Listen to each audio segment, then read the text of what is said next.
So we're going to go ahead and move on to James Kessick, who is joining us from the UK, and Hi, he's got Mark. kind of a funny accent, but he probably thinks we have a funny accent too. So I'm going to project your slide here. So let's get that going, and then we can get started. Okay. Hopefully this will work. My computer's a little bit of a drag right now. So you tell me when you see it on your screen, James, and you can kick it off. Okay, it's there, but it's not actually started the slideshow yet. Yeah, it's kind of unfortunately dragging for some reason. Anytime you're ready. And you just made it funny, Mark. Mark, I you did? just made it funny. You just said it was dragon. What's on the screen? That's pretty good. Yeah. What a comedian. I don't even know when I'm being funny. I'm that good. Of course, it's really not funny when I can't get James's slideshow to start here. Okay, come on. There we go. Is that working? That's working now. All right. Phew, that's a relief. Okay. Well, anyway, hi everyone. So we're told that this is going to be the year of the black water dragon, and it's meant to be a year for big ideas and projects, and success will come to those with dealing in finances. Well, that's all very well and good, but what I know is that there's no guarantees. Knowing what the market is going to do doesn't mean a thing. So rather than making wild predictions, I'm going to talk briefly about trading reviews and target planning to move your trading forward.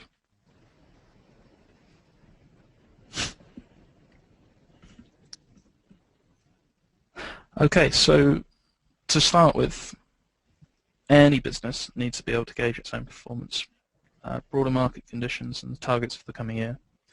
An individual trader needs to do exactly the same thing. So I'd like to share with you just a broad review and preview structure that you can go away and do your own each year. So what I'll be looking at is what's going on in the prior year. Have there been any particular economic and political themes? How the market has been performing and behaving from a technical perspective. If there have been any particular leading markets, I want to look at my own personal trading metrics.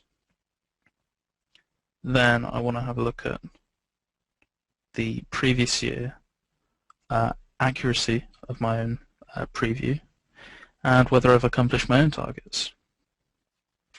Then, of course, we move on to making projections and targets for the following year. So, 2011, what happened? Well, there was QE2 being, the economic recovery was meant to be happening, there were meant to be more jobs, but according to the BLS, unemployment for December 2010 and 2011 were 9.4 at 8.5%, and then the yearly average unemployment was for 2010 and 2011 were 9.6 and 8.9% respectively. So, you know, things didn't really work out from the employment perspective, and the housing market remained subdued and lending wasn't exactly free-flowing.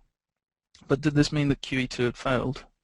Well, I don't think so. I think that there are, because of the European issues and global uncertainties, there was probably a lot weighing on the markets as a whole. And the money maybe didn't get quite to where it was meant to, the SMEs and the people of the United States. From a currency and commodities perspective, we've touched on this already. With the QE program, the idea that QE3 might happen, there was more of the dollar about. Commodities, generally speaking, will go up. if they're priced in a weakening currency because they hold intrinsic value. Plus, of course, the other thing is that they will vary with economic prospects. So, as a rule of thumb, for example, when the economy looks like it's going to do well, the expectation is that oil should go up with greater economic productivity, and gold might go down because people want to put their money to better use and make some better profits. So again, the European sovereign debt thing was a real problem, which basically just won't go away right now. And of course, with all these different things going on, there was a lot of volatility. And I think the thing to really learn from 2011 is that markets can change very, very quickly and dynamically. And then, of course, right at the end, punch in the gut, to many, was the collapse of MF Global. And a lot of traders got caught out by that, and I'm sure investors did too. So moving on to 2012, what are the prospects of QE3?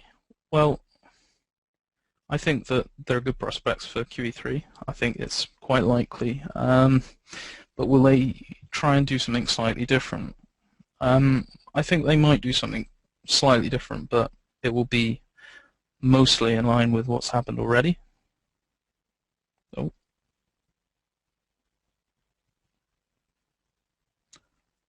And then, of course, then the US elections are going to be a big thing.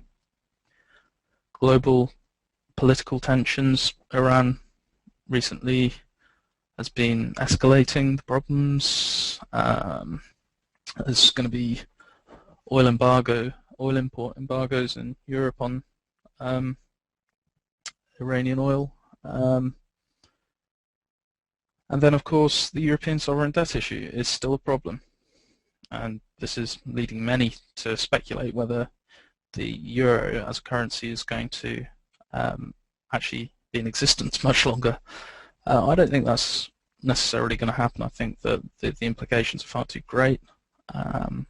But something does need to change, and the ECB's mandate, which currently is just for price stability, needs to change. The real issue is, though, that changes like this in Europe, with all the different nations involved, can take quite a lot of time. Following on from this, any of the big companies to fall? Well, I don't know. I mean, there was always this talk of Dexia and big banks in Europe that might have got sovereign debt exposure, and if there was a big write-down, well, what would happen there, and then what's the counterparty risk, and so on and so forth. There could be big problems there, but we'll just have to see and have plans for if that does happen. So my prediction is for possible market behavior, and this is possible, is that the stock market is probably going to be broadly flat to higher, as we currently are, in anticipation of a QE program.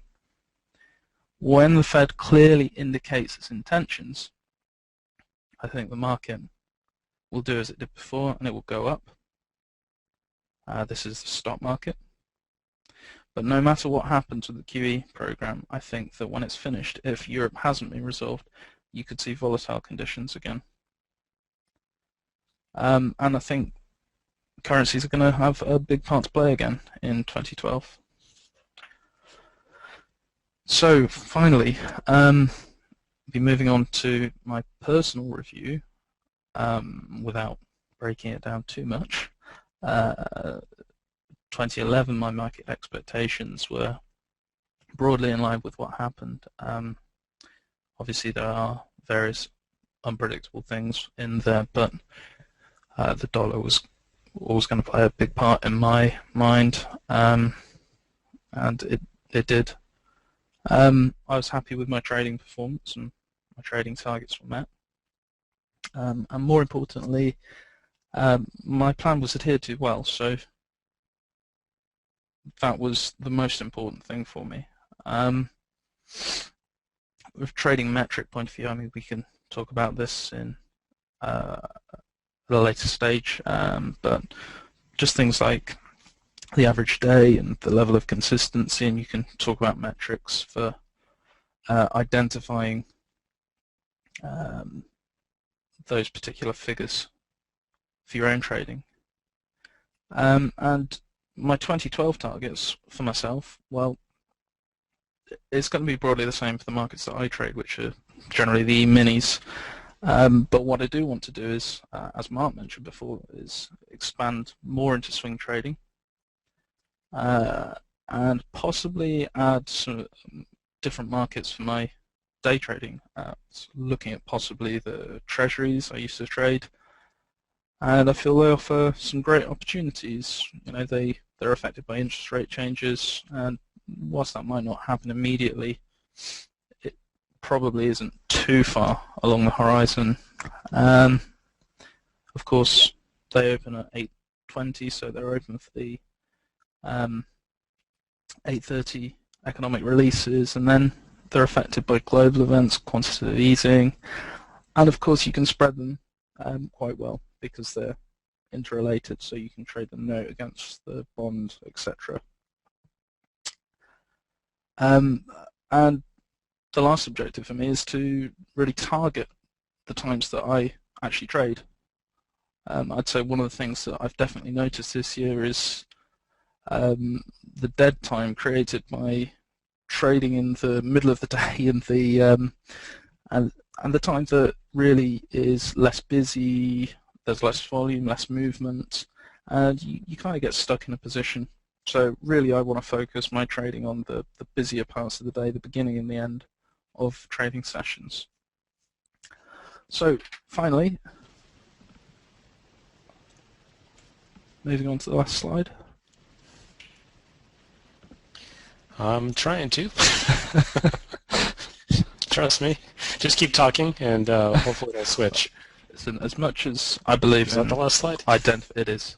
Okay. As much as I believe in identifying market behavior, I know that we can never truly know what will happen. Our jobs as traders is to identify mispricings in instruments and trade when we feel the opportunity outweighs the risk. Whether or not you have the ability to predict the future, what really pays is hard work. So listen, plan, and trade. Thank you. Thanks, James. Appreciate that. It's always, I think, beneficial. You know, we're here in the U.S. and most of the coaching team is here in the U.S., so we have a certain perspective on what's happening, and it's always nice when we can hear from somebody outside, right? The borders. Right. You know, it's why it's nice to hear from Shane a lot as well. You know, it's just Canada, right? But still, it's a very different perspective potentially than we have. So definitely appreciate that.